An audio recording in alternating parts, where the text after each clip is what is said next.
Oi. So yeah, it's pretty warm here today. Lots of humidity. I think it'd be around 35 degrees Celsius here.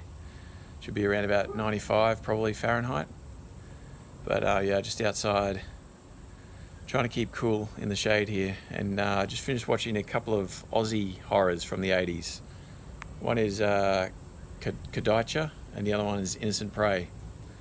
So yeah, KADAICHA is basically it's almost like a bit of a Aussie version of what's that movie? Poltergeist.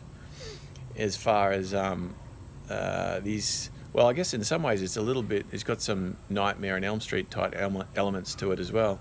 These kids in the neighbourhood start having dreams, and one by one they have a dream about this Aboriginal man, and they wake up and there's this little rock beside their bed, and one by one as they sort of have these nightmares and wake up with this rock beside them, then very soon after that they each one by one get killed, and it's by the KADAICHA man.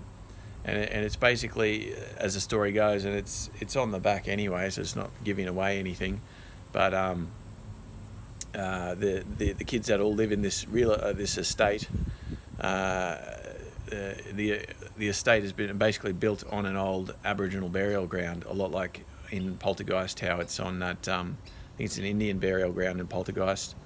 But yeah, so I guess in that way it follows Poltergeist a little bit, but other than that, it's a fair bit different, and it has these nightmare scenes and that sort of thing. It's not too bad. It's mediocre. It's in the middle. It's definitely watchable.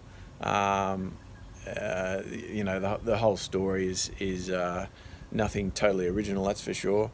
There's some interesting kills in it, so it's worth picking up, that's for sure. As an Aussie horror film that probably a lot of people may not have seen, I guess. And then the other one I watched was Innocent Prey down the bottom there, and that's got PJ Souls from Carrie and Halloween. And I don't know, I really like PJ Souls in Carrie, and I do like her in Halloween too. She's a little bit irritating, but yeah, look, she's not my favourite actress. I hope that doesn't upset anyone too much. I imagine she's got a lot of fans out there. She's in a lot of cult and classic stuff, but yeah, just never warmed a whole lot to PJ Souls. She doesn't affect this movie all that much, but she's the main character. But basically, Innocent Prey, fairly interesting sort of film. It starts off in Dallas and then heads to Australia, probably 2/3 into the film. Essentially, PJ Souls is supposedly happily married in Dallas, and then she finds out her husband actually has been going around and killing prostitutes on the side without her knowing. So there's sort of like a mini climax a third way into the film, where they capture him and send him to prison, but he ends up breaking out, and she moves to Australia to get away from him.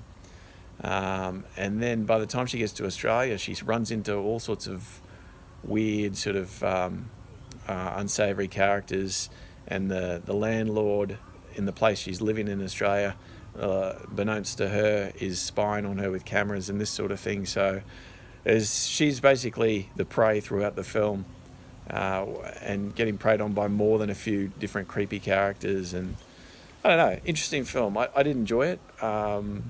It's once again, it's worth picking up. Definitely in this pack of these two films, which I got pretty cheaply over here in Australia.